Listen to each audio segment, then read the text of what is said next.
To me, it was embarrassing to watch that these are our two candidates. Both are proven liars, and it almost seems like they're trying to debate who's less racist. And at this point, talking with one of my friends, it was you have to pick the lesser of two evils, but in the end, it's still evil. Shannon, is Kaepernick hurting his chances to start by speaking out? Well, he made a similar comment, Skip, in late August. He was asked the question, and when he was asked, and he, quote, you have Hillary Clinton, who's called black teens or black kids super predators.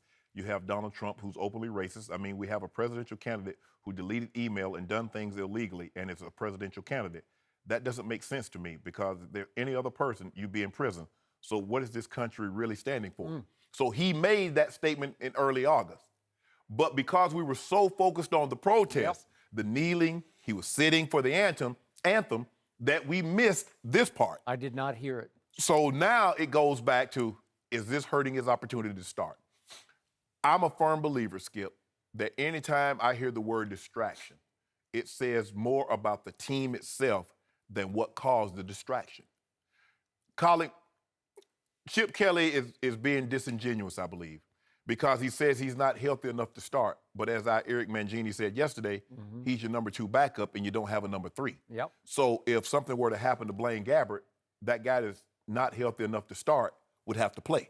So I don't get what the crux of your argument. But at some point in time, Blaine Gabbert through three games is last or next to last in basically all the quarterback measurables, yards per attempt, completion percentage, and all that. So at some point in time, Skip, if that doesn't improve, whether you believe with the stance that Colin Kaepernick is taking or not, you're going to have to play him or you're going to lose the locker room, because the players see this guy's not getting it done. You're right. And we believe this guy can do better. He can't do worse. So we might as well put Colin Kaepernick in, and you're going to have to deal with it, because as the starting quarterback, you have a media day. When you play teams on Wednesday, they always talk to the starting quarterback. So now he's the backup. You can kind of guard against how much he actually says. But once he becomes the starter, you're going to have to take everything that Colin Kaepernick could possibly bring, be it more wins, your offense is more fluid, but also him talking to the media about this and not football, but these issues off the field. Okay, before I say what I want to say, to be fair, Colin had 3 off-season surgeries. I don't know how serious any of the 3 were, but he had 3. Yes. He lost a lot of weight. He does look. He looks a little slender. Yes. Okay. So I'm going to factor that in fairness. Okay. But I told you yesterday, as a Dallas Cowboy fan, Cowboys play at 49ers this Sunday, I would fear Colin Kaepernick starting at quarterback far more than I would Blaine Gabbert. I am hoping that Blaine Gabbert holds on to his job. Right. That's how much I would fear what would happen if Colin regained his job. You brought up Chip Kelly. This is just me, my 2 cents from a distance. I don't know Chip Kelly, but I think it will be far more difficult for Colin to rise back into the starting job under Chip Kelly than it would be under most coaches. Cases in point, I bring up how I learned not to trust Chip Kelly's views in Philadelphia, after which he cut bait with 2 outspoken black stars. All pros. Right? All pros. Deshaun Jackson, LaShawn McCoy, gone. I am not accusing him of being a racist, but I wondered about his racial view of those 2 black stars being a little too threatening to him in the way he wanted to coach the whole football team. I really wondered by the way he reacted or did not react to the Riley Cooper incident. I was very outspoken at the time. This isn't 2020 hindsight. I'm not being a hypocrite. I went off on the air about what happened after Riley Cooper was captured on cell phone video at a country western concert in Philadelphia, uttering the N-word.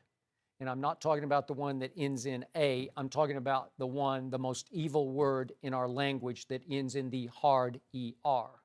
Once you let that word spill out of your mouth, even if you're under the influence of alcohol, as we often talk, maybe that was truth serum, but even under the influence of alcohol, you're either capable of using that word or you are not capable. He was very capable.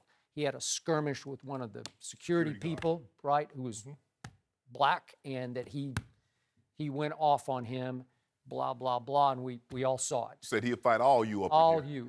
you. He made it plural. Yeah. That's correct. Thank you. And how did the Eagles and Chip Kelly react? They sent him home for the weekend. They said he was going to some kind of sensitivity training. I don't buy it, because he was back in 3 days, full-fledged flying Philadelphia Eagle, because Chip Kelly loved him some Riley Cooper. And I found it extremely offensive. I hope that the Black Stars in that locker room would stand up and speak out against Riley Cooper. And Michael Vick defended him the next day as the leader of that locker room. And then Michael expressed later some regret that he probably shouldn't have, because he learned some things that he didn't know right after the incident happened. My point is, I wonder about Chip Kelly. And now I would really wonder, because who would be more threatening to his autonomy, to his control of the football team in the locker room, than as outspoken a black player as we have in the league today at this point, right? Yes. And what we just saw him say, and you said he said it in August, but that's some strong stuff. Not just the NFL. Yeah. He's the most outspoken Right. athlete in the U.S. right now. In the U.S. right now. So, again, quarterback is the position in football. It's obviously the leadership position. Colin had some incidents that he went through personally, and I thought he lost the locker room last year. He appears to be regaining control of the locker command in the locker room, because he has won back a lot of his teammates, and it appears to me, I'm not in the locker room, both black and white have come back around to respect and admire the guts with which he is taking that stance day after day after day. And he speaks with background and eloquence on all racial issues, where he knows what he's speaking of. He has done his homework. It's not just loose lips. He is driving home deep, powerful points to me. And I told you yesterday, I believe he could perfectly handle becoming the starting quarterback again, and all the media responsibilities. Would he continue to be asked? Yes, he would. He would answer questions eloquently, and I think relatively quickly, and go right on with his preparation as he regained his starting job. Again, I think they would be much better off with Colin Kaepernick at quarterback. I wonder if Chip Kelly would agree with me. You know, Skip, most coaches are like this. They're fall in line type of guys. They want all the players to hear their message, be about their message. And anybody that becomes outspoken, and Chip Kelly more so than anybody, because he cut a guy in Deshaun Jackson in his absolute prime. Deshaun Jackson was a Pro Bowl receiver. LaShawn McCoy was one season removed from rushing for 1,600 yards. Now, if he trades him, if he says, okay, I'm going to trade him for Marcel Darius, so I'm going to trade him for a first-round pick.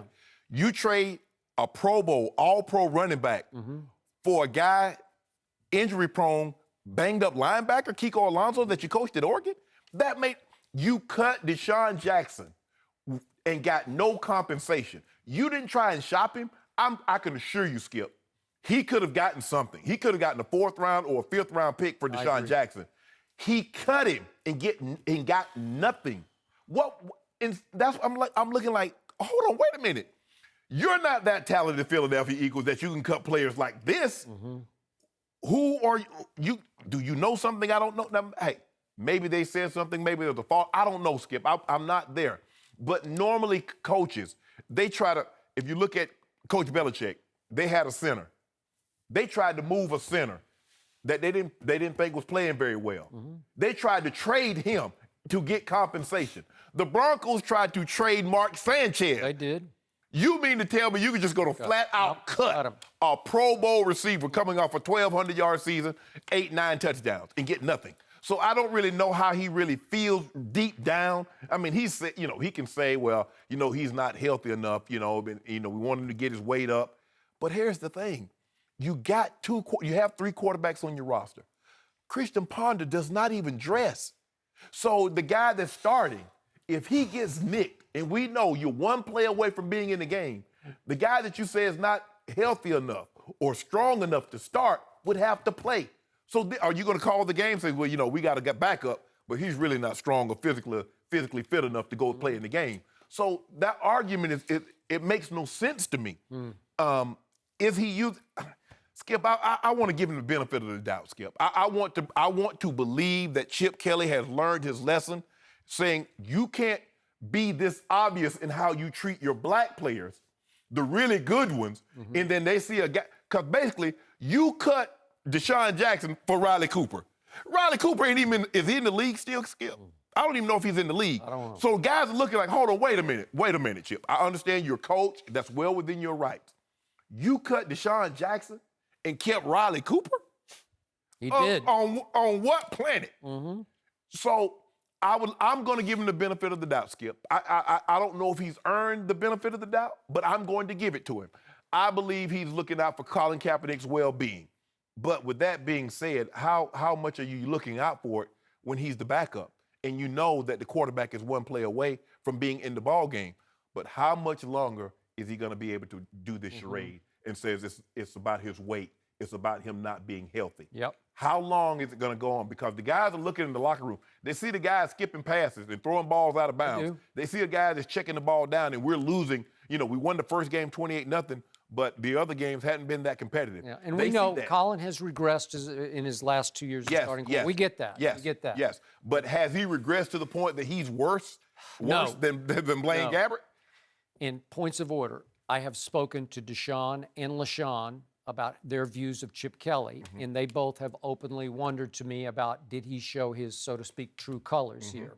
So just for the record, they were left both wondering. Right. And then remember, there was an article that came out in the wake of Deshaun being cut, basically, and it brought up some of his background in LA, and he was furious over it because he thought it was planted by the Eagles and maybe fueled by Chip Kelly. He didn't know for sure. But the thing is, Deshaun Jackson has really never been in no trouble. I mean, LaShawn McCoy, he got in this off-field altercation that he got. That was in Buffalo. That had nothing to do with Philly. So from all I know, you know, I get it that LaShawn is a Philly guy. He's from that area. You know, I think he's from Harrisburg or something. But he's from the Pennsylvania area. Pittsburgh area, right? Pittsburgh Yeah, or Philly? thank you. Harrisburg. Maybe One of those. yes. But anyway, but that being said, Skip, I had never heard anything, you know, following the game as close as I do. I didn't hear anything that they were causing any problems. They were Pro Bowl, all-pro players. And you cut one and you trade one for a guy that came off ACL surgery 2 years before and shoulder surgery the year before. And you trade him for a running back in his prime who's tailor-made for the offense that you run. Skip, LaShawn McCoy, the only guy that would be a better fit in his offense would be Barry Sanders. That would be the only better fit in Chip Kelly's offense than LaShawn McCoy. And you trade him for a linebacker.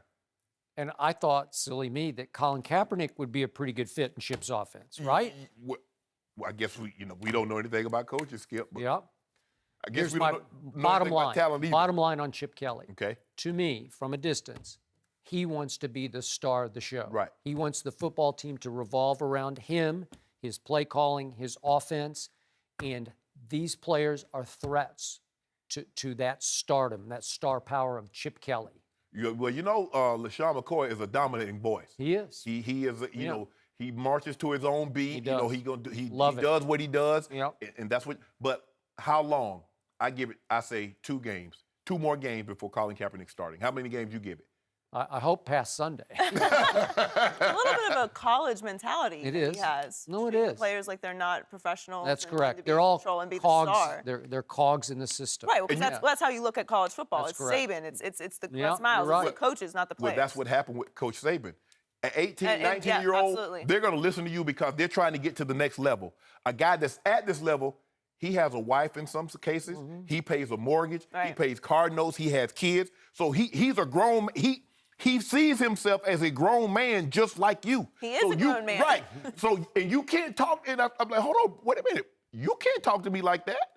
Yeah. Because that was the only thing I always told all my coaches. I want to be coached. When I'm wrong, tell me I'm wrong. Yeah. I say, but you can't curse me. I say, because my grandmother never cursed me.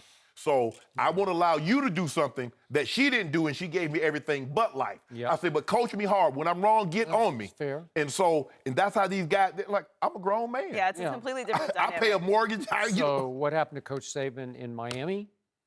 Not in Miami anymore. Didn't work. And it works in Alabama.